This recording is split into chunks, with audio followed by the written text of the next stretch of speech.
Hello and welcome to Dojo Live this Tuesday, January 2nd, 2024. That's right, it's our first show of the year.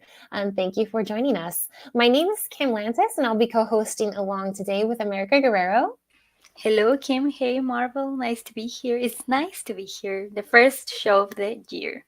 It is, and I'm a little sick, so if I have to sneeze or cough or something on air, I do apologize. But of course, let's get to know our guest a bit more today. Marvel Puri, who's the co-founder of Vervotech. Thank you so much for joining us today. Thanks for having me, Kim, America. It's a pleasure to be here. I feel special already that I'm your first guest for 2024. See, you already made me laugh. I told you can't make me laugh. That's when I cough. I'm sorry, But I love it. You are special. So yes, today we're going to be talking about tech, travelers, and booking hotels. And we're really wanting to hope to answer the question of how online travel companies, or we can call them OTAs as well, navigate the future stay with innovation and ease. So there's a lot of really cool topics of conversation there. Future stay being one. What does that even mean? Where do you and your team think the future of travel is? But before we dive into it, Marvel, we'd like to get to know your story a bit more. What's your story? What's your passion? And what led up to co-founding Vervotech? Sure, absolutely. Firstly, Happy New Year to everyone who's listening in. Happy 2024 to you guys as well. My introduction, my background, I think I was fortunate enough to get into travel in my early career days, right after college. So I started working for hotels, doing different things. My initial liking was towards loyalty, so I worked with some marketing companies back in the day, working with some global brands to help them develop their loyalty, strategies. And that was this is early 2000s, and of course tech was kind of infusing in with whole personalization, customer experience. It was just still the early days, so it really intrigued me of how tech would change or infuse within the travel and hospitality space. And that's where I formally met tech in travel, and started looking at opportunities to get into technology and help hotels and solve some problem statements for customers and users. So that was about 5 years of working in hotels, really in operations, working with different departments, understanding users, customers experience. We call them guests in hotels, so just really understanding guests closely, speaking to them. And with that experience, I embarked in technology, which was more of building products and of course taking to the markets, and just making our way through. And then we did that for about 5 years in a couple of companies, and then we founded Vervotech in 2018. And so Vervotech was essentially, I mean, myself and the other founders, as we came together, we all had experience in working in tech, in travel. We all had our common love for travel, and it happened. Of course, the as any startup, we had plans of making an impact on a global level, and just staying true to our purpose of what we want to do. Just a typical startup thinking.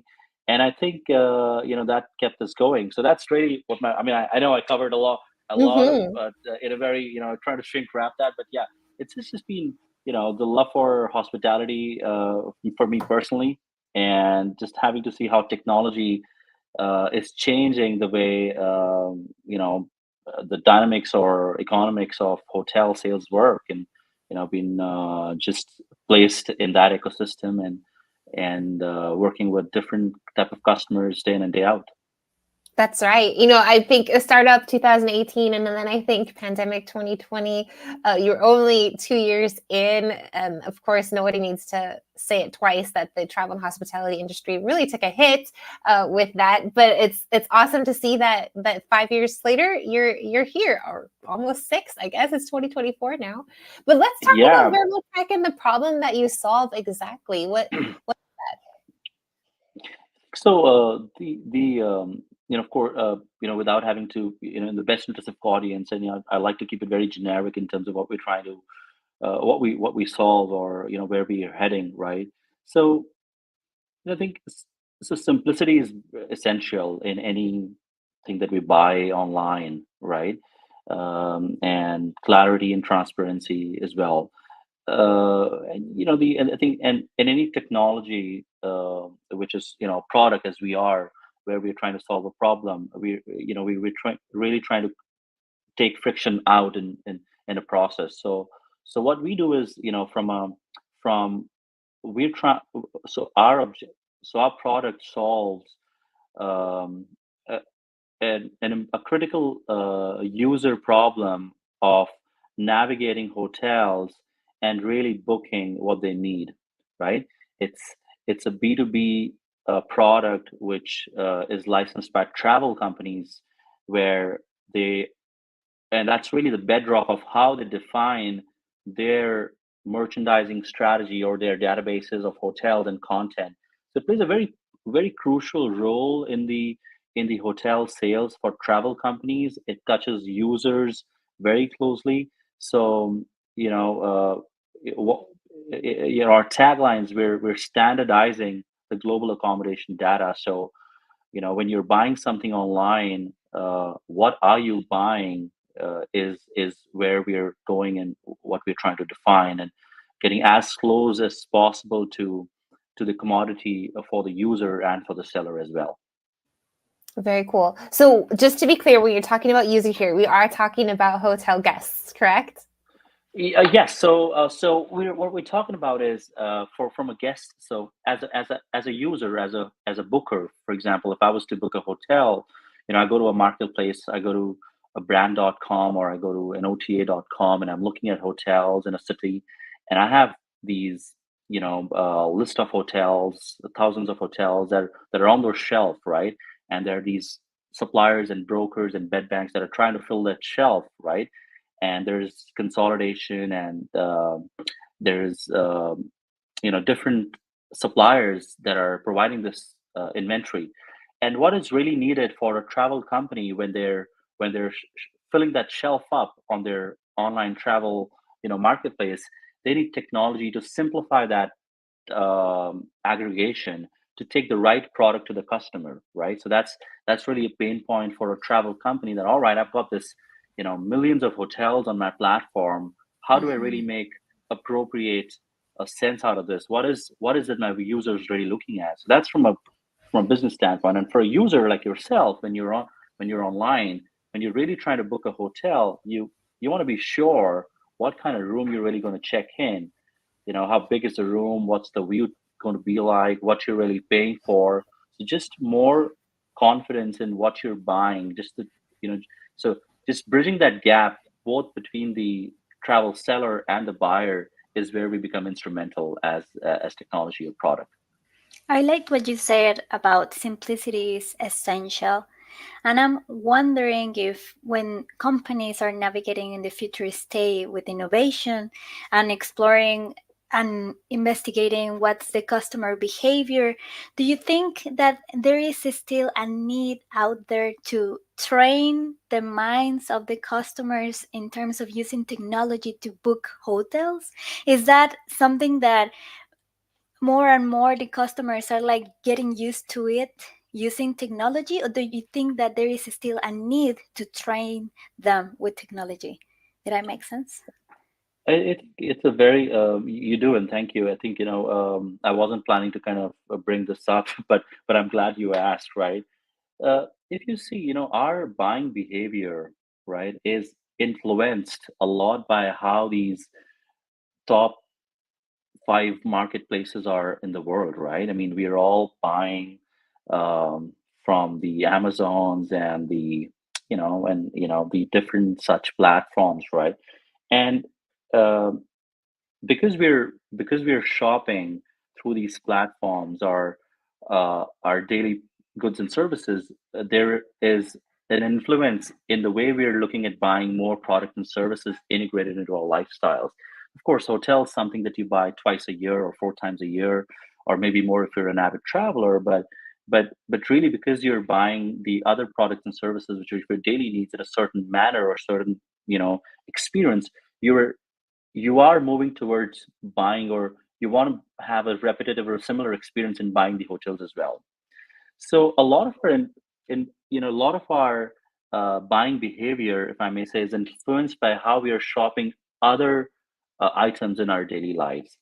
And and you know and one of the reasons why, because our topic today is tech for travel, technology may not be as advanced or as well placed within the travel distribution space as it is in other industries. So for example, if you're in retail and if you're shopping something in retail, we know how far it is or how advanced it is to shop on those platforms, versus when it comes to hotels, there's still some friction there in terms of we're still unsure what we're really buying. There's still a lot of research that goes into, and that's where I think tech traverse, or simplicity, or what can be done to simplify and increase confidence within the user to book hotels comes in. But yeah, to your point, yes, I mean there's still, I wouldn't say we need training. We need our users,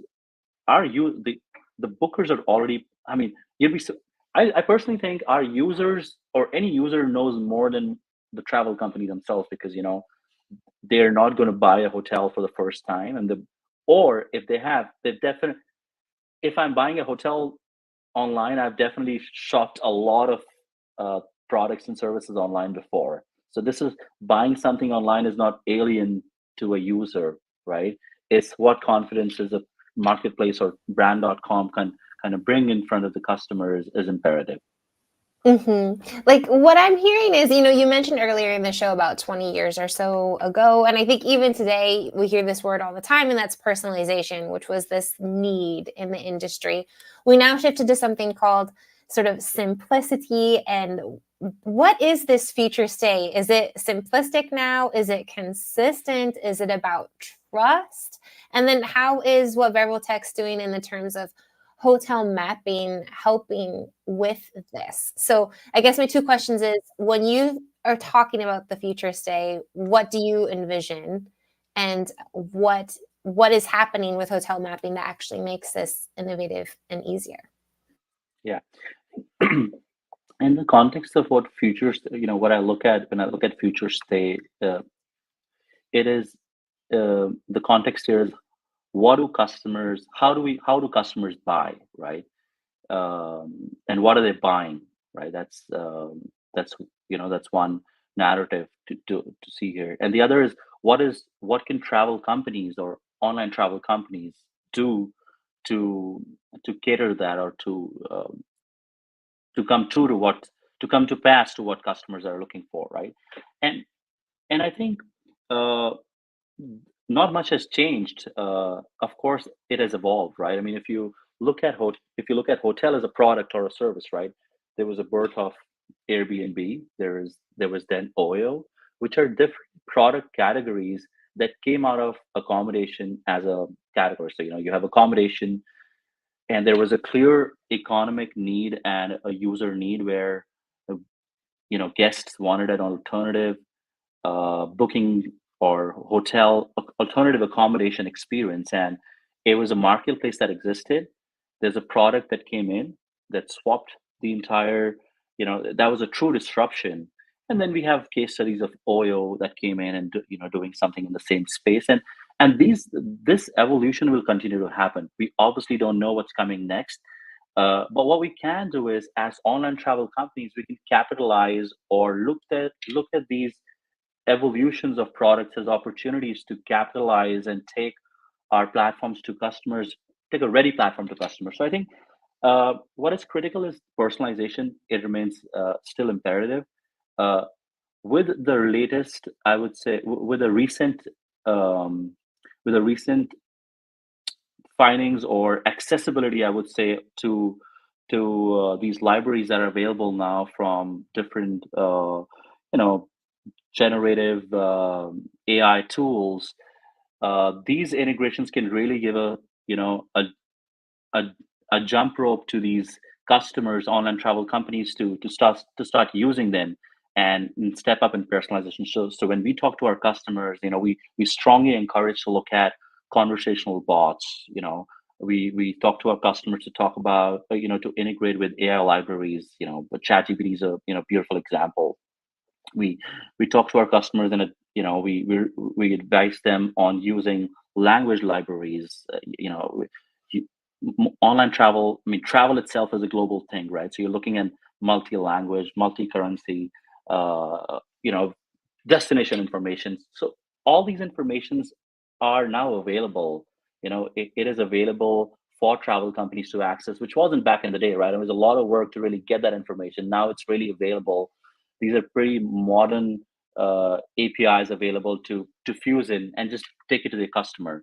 So I think, and where we come in as at Vervotech, where we come in, trying to simplify this for our travel companies, and also for the you really, from a business standpoint for travel companies, is our hotel descriptive content that we're building, and the hotel mapping. When we talk about is, we're trying to standardize, or our attempt is to standardize global accommodation data. So for example, if I am today traveling to Mexico and I want to book a hotel, I want to know that hotel, where is that hotel located? What is the closest point of interest to that hotel? Is it a five-star property? Is that, how many rooms does it have? What view type does it have? What are the breakfast options in that hotel, and so on? So just breaking down all the information that a traveler would want to know before they make a conscious decision about booking a hotel. I mean, as a business traveler, if I mean, Mexico is a bad example to travel as a business travel, because it's always business plus leisure. But let's say if I was to travel to Mexico as a business traveler, I'm interested in knowing if it has a conference room, right? I mean, if I can host some meetings, right?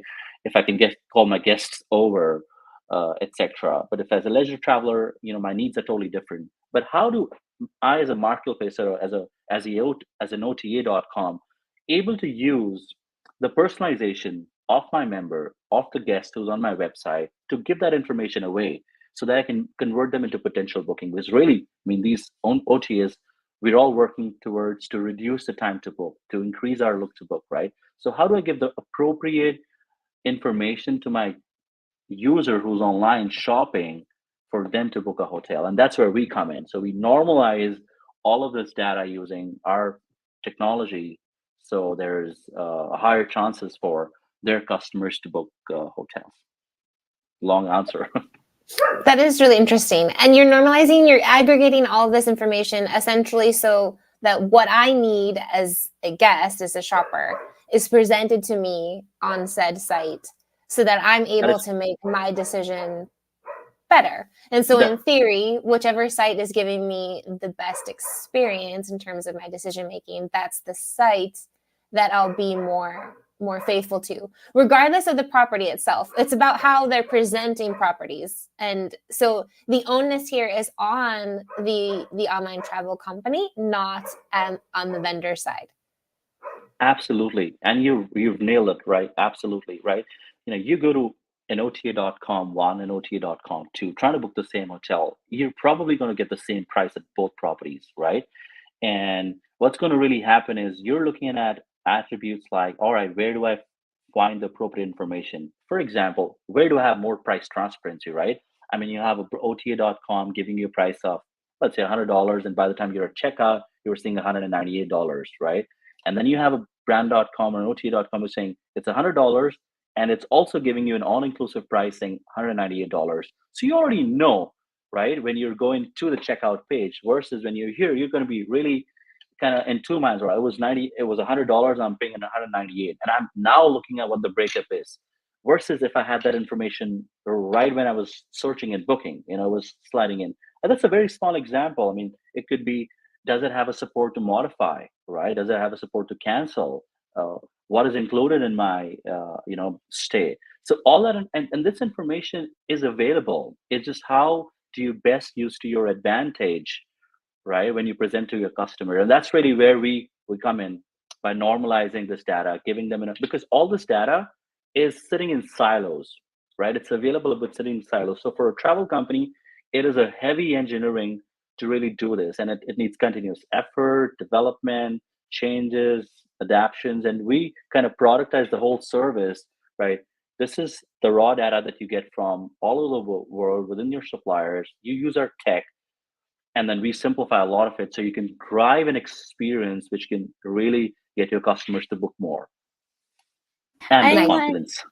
for OTAs, I see that there are not just hotels. You can also book a flight if you want to, or you can also book a tour experience. So I don't imagine the amount of work that is behind coordinating all of these three components that I just said. For example, booking your flight, booking the hotel, and the touristic experience. Renting a car. Renting the car, also considering that, if for example, if you're traveling with a kid, what do you need to do in order to, for example, buy another seat in your flight? So there is like a whole ecosystem that I don't understand, and I'm curious about how AI helps with this.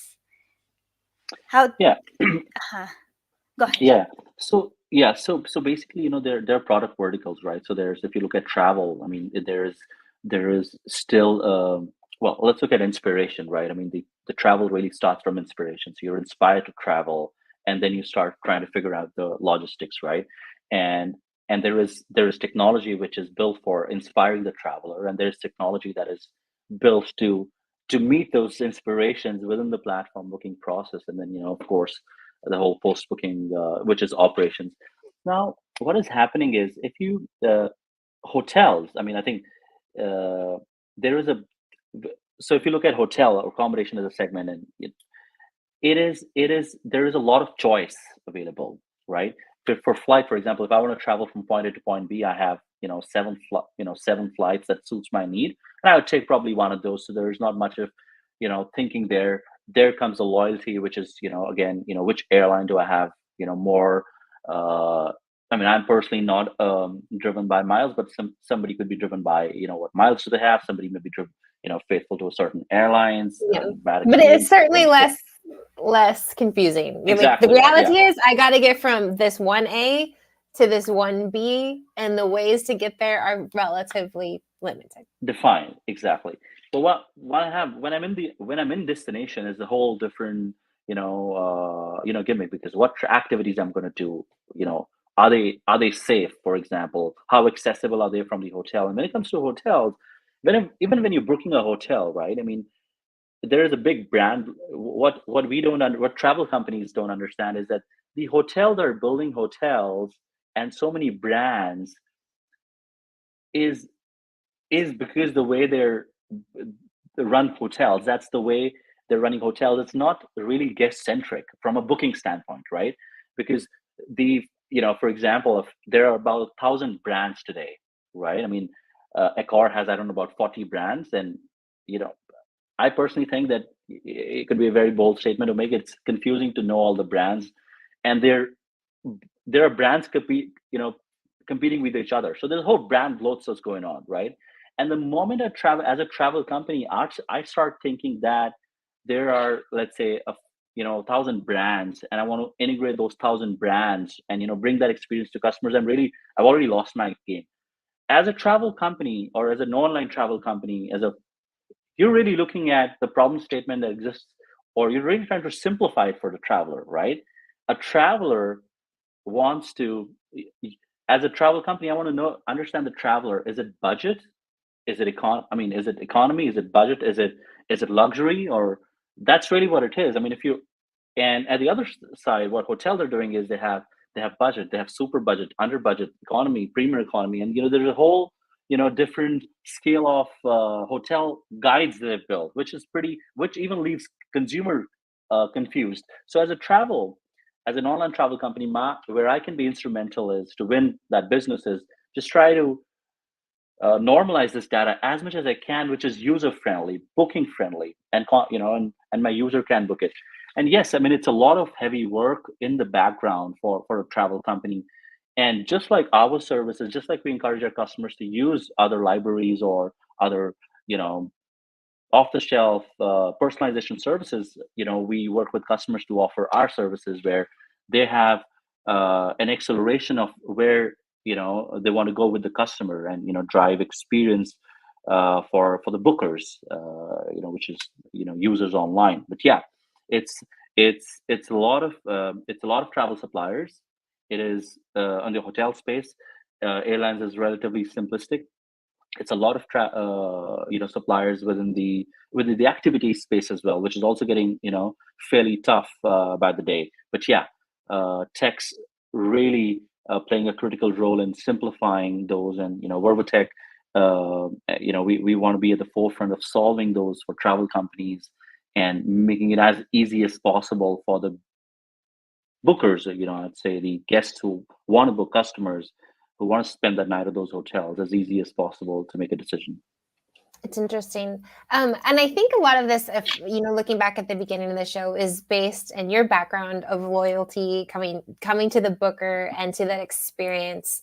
I mean, I think it's easy to say, or the question I have is, why does this matter? Why should the OTA care? I mean, I think I get it, right? I mean, to me, in the sense, this is like personally when I go to a restaurant, for example, I tend to really appreciate and get more excited about the restaurants that have small menus, because I'm like, okay, anything that I ask for here is going to be good, right? And the menus that are like really long, and or maybe there's like, I don't know, 80 different types of sushi, and the only thing between this sushi and that sushi is one little ingredient, I start to feel overwhelmed, and I'm like, oh God, I don't know what to pick. I'm just gonna go with the teriyaki That's an chicken, right? Like, interesting point. Uh-huh. and so that's what I see is happening here, right? This idea of there's 1,000 hotels at my disposal. I have no idea which one to pick. But if I'm going to the one that says, Kim, this hotel is, I think it's going to be a perfect fit for you. And I'm like, oh, that's good. I like this one. And my trust increases. So the next time I need to book, maybe it's 6 months down the road, but like that was a good choice. I'm going to see what said OTA has available for me again. And for me, it's about getting rid of the overwhelm. But what power does that one individual, the one Kim who had a good experience 6 months ago, look like in terms of scope here? Because it's easy for me to think that Expedia doesn't really care about Kim, right? Fair enough. But do they? Should they? Because does this one Kim repeating herself once every 6 months actually matter? Or is it a numbers game because there's millions, billions of Kims? Or what does this look like? I think so you matter, right? You definitely. I think um, e- every booking matters, right? I think so there are two ways. Firstly, the guest acquisition cost today for hotels. I mean, if I look at hotels, because that's really who we're selling, is about 27%. What that means is if the hotel's selling $100 room, they're paying anywhere between uh, at least $20 to get that guest, right? So every Kim, so every travel booking matters. Now, for an OTA, again, right, the guest acquisition cost is extremely high, right?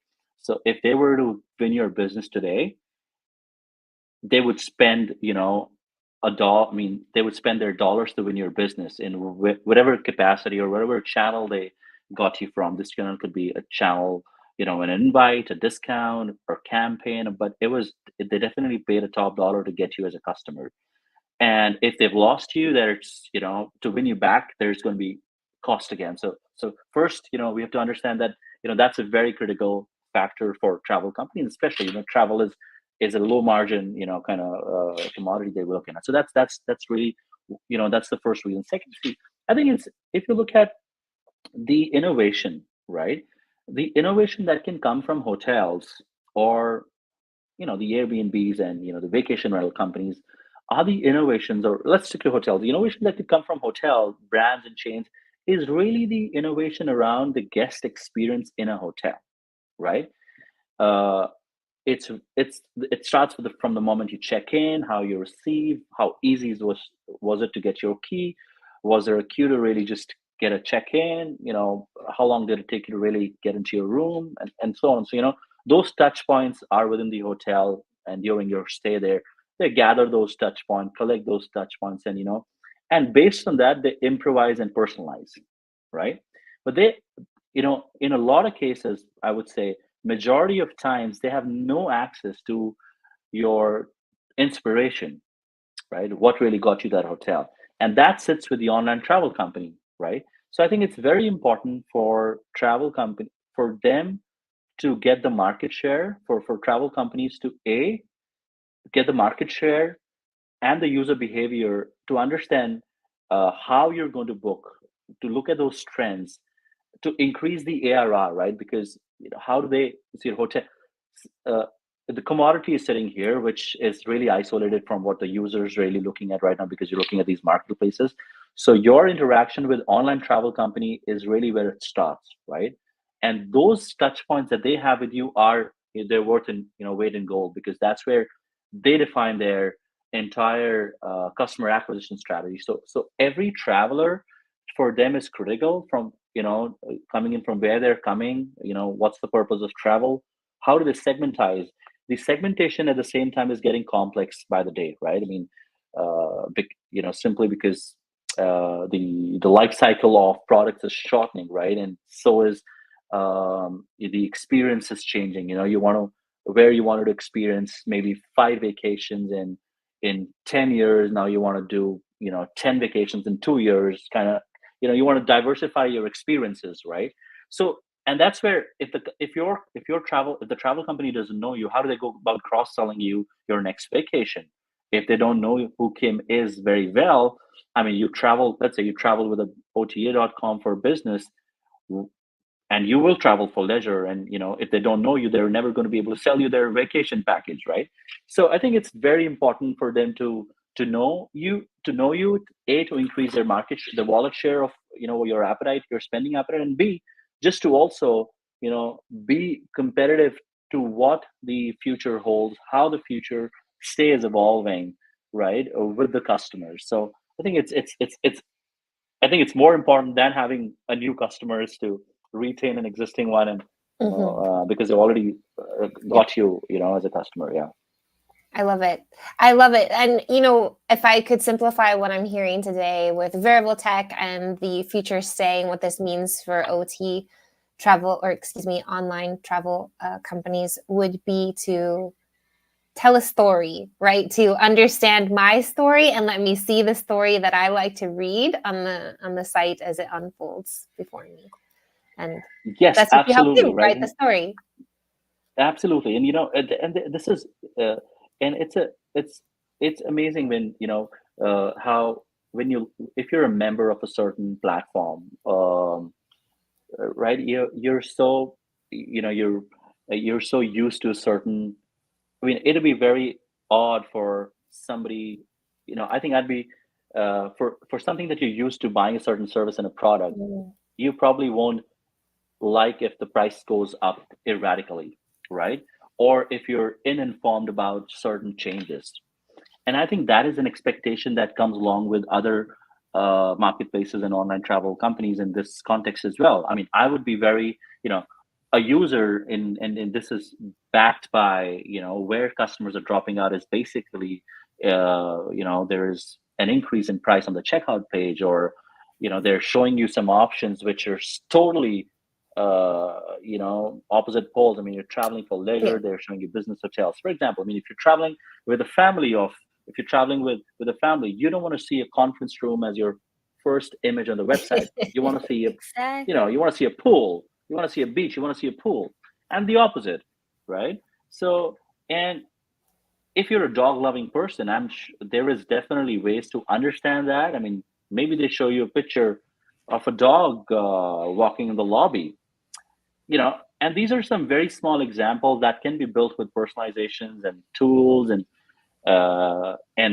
here's what online travel companies are working towards. And I'm saying that this is going to be a normal new Mhm. for companies to understand their customers better, with the use of technology, which is already available, and integrate them as much as they can in their platforms, and try to have a very clean, simple, transparent, plain use, design of, you know, winning the customers and retaining them. Or even if I Yeah. want to book, if I booked 7 hotels in a year, then maybe the eighth one, it will be like a hotel that I want to give to my mom, like an experience for her. And the algorithm or the trends and in my account will be like things that I want, but not hers. So modifying the things that I want in that platform, it's interesting to be Absolutely. listened. Absolutely. And I think, there's obviously a thin line between privacy and, you know, I, I'll, I think we have in travel online travel companies have now realized, and I see a lot of them really getting to understand the use of, the importance of chatbots, right? And I think that would, I personally think, if I was to kind of, highlight or emphasize on a topic, if travel companies, or if I was to put my money, I think AI conversational bots would be a great way to Hmm. put on your websites, and drive that as a way to know your customers and turn them into bookers, Hmm. right? Because Yeah. you're not really intruding, you're not asking a lot of information, and you're still kind of communicating. And now, because we're so used to, as users, like I said, I was giving example, we're so used to conversing with chatbots in different fields of our life. This could be a good way And the for us next to thing. observe. Exactly. So Yeah. there's definitely, yeah. And I think to America's point, let's say I'm traveling with my mother, or heck, even myself, if I were handicapped, like wheelchair accessibility, let's say. I mean, sometimes you get this little teeny icon that says, it's accessible, but wouldn't it be great to have a conversation that says, hey, OTA, I'm looking for a hotel that is accessible by wheelchair, including the swimming pool and the beach. Because Exactly. because how am I going to find that on my own just by using Absolutely. filter clicks and So scrolling through you'd be photos? surprised. Absolutely, you'll be surprised. So now, they're. So this was so trying to say about personalization, right? Based on this, right, how you're searching, you could have branded filters, right? There could be filters that could evolve as you're searching for your next search. So those filters that come, they call category filters. These category filters could be based on the way you're searching, but the online travel companies have to adapt to those, new age tech, so these filters could be done on the fly, right, for Mhm, customers. but mhm. but I think the best starting point is the conversational chatbots, where you get this information as soon as you can, and then drive the Yeah, customer experience from yeah. there. It totally would be a changer in terms of which booking agency I'd be choosing to use for sure. All right. Well, Marvel, unfortunately, we've come to the end of our time Oh, today. It's really? been, yes, time flies when you are having fun. It's been a very great conversation with you, kicking off our new year here at Dojo Live. All of focusing on online travel companies, what the future means for them, what they need to do in terms of personalization, storytelling, and of course, how hotel mapping and your tech at Vervotech can help with that. Yes, I mean, all I can say is thank you for spending your valuable time with us, and we wish you and your team nothing but success in 2024. Likewise, I'm once again, like I said, I'm very special to be the first guest of 2024. You are. I wish you I wish you great luck at Dojo Live, and I'm already spreading the word. Thank I'm going you. to be an avid follower, and thank you very much for having me on the show. And Happy Our New Year pleasure. to everyone who was listening. Thank you. Yeah, we'll have you back here in a few. You tell us when, a couple months or so down the road, when the conversational bots and everything else start rolling out. We'll talk about Uh, that again. So Absolutely. stick around for just a moment as we go off air. But before we do, I'd like to let our listeners know that we do not have another show yet scheduled this week, but you can catch us next week, Wednesday the 10th, where we will be speaking about exactly this, generative AI, and how it's impacting the way not travel agencies are working, but software, how software is being built. And that's with Viren Baraya, who is the co-founder and co-CTO of works. So catch us next Wednesday, 10 o'clock a.m. Pacific, right here on Dojo Live. Bye for now, everyone. Thank you.